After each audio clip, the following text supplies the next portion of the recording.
আগে দেশ, তারপরে জীবিকা।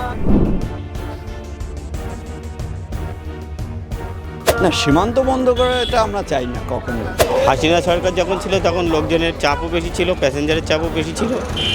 আমাদের দুই দেশের সম্পর্ক ভালো ছিল, ব্যবসা বাণিজ্য ভালো ছিল। ঘটনা কিছু ঘটেছে, না ঘটলে কিছুই যা ঘটে তা রটে। কতদিন ধরে এই পেট্রোপোল সীমান্তে অটো চালাচ্ছে? আমি দীর্ঘ 5 বছর ধরে চালাচ্ছি।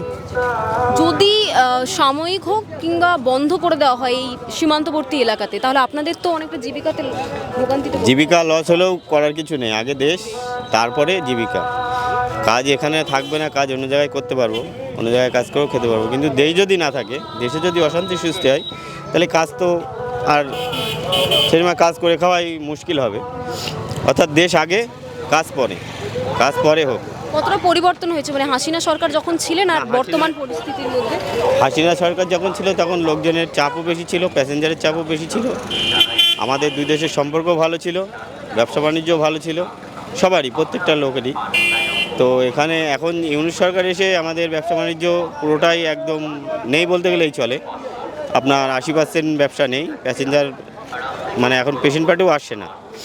অর্থাৎ কাজকর্মর পরিস্থিতি আমাদের খুবই খারাপ, সেটার দিকে আমাদের নজর নেই। আমাদের আগে দেশ, দেশ আগে, দেশ বাঁচলে আমরা বাঁচবো। স্থানীয় বাসিন্দা তো আপনি। আমি এখানকারই বাসিন্দা। এই যে একটা মানে আমরা শুনতে পাচ্ছি যে কাঁটাতারের ওপার থেকে রাতের অন্ধকারে অনেকে চলে আসছেন, বেআইনিভাবে বাড়িঘর তৈরি করছেন, সত্যিই কথা? না, আমাদের এখানে আপাতত হয় না, সেটা অন্য কোথাও হলে সেটা আমরা তো আর জানি না। এরকম কখনো হয়েছে যে কেউ চলে এসেছে তাকে পুলিশের হাতে তুলে দিয়েছেন আপনারা? না না, আমাদের এখান থেকে এই কাজটা কোনোদিনই মানে এখনো হয় না।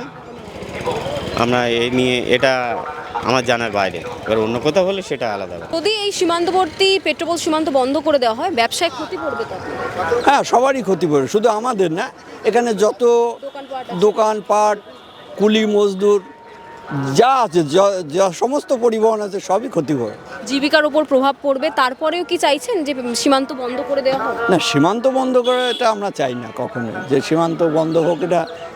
সেটা আন্তর্জাতিক ব্যাপার, সে দায়িত্ব তার আমরা নিয়ে বলতে পারবো না যে সীমান্ত বন্ধ হবে কি হবে না। কিন্তু যে ধরনের পরিস্থিতি শুরু হয়েছে বাংলাদেশে, নিন্দনীয় বলে মনে করছেন? এটা শোনা কথায় কিছু গুজবেও কিছু কান দেওয়া হয়, তার যে হয়ে অনেক ছবি আমরা দেখতে পেয়েছি যে ভারতে জাতীয় পতাকার উপর হেঁটে চলে যাওয়া হচ্ছে। এখন সেটা তো আর আমি নিজে চোখে দেখিনি, আমি বলতে পারবো না।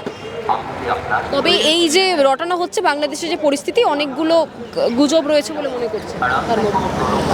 না, ঘটনা কিছু ঘটেছে, না ঘটলে কিছুই যা ঘটে তা রটে। কিছু হয়েছে, না হলে হবে কেন? তাহলে চাইছেন না যে সীমান্ত বন্ধ রাখা হয়? না না না, সীমান্ত বন্ধ রাখা চাইছি না।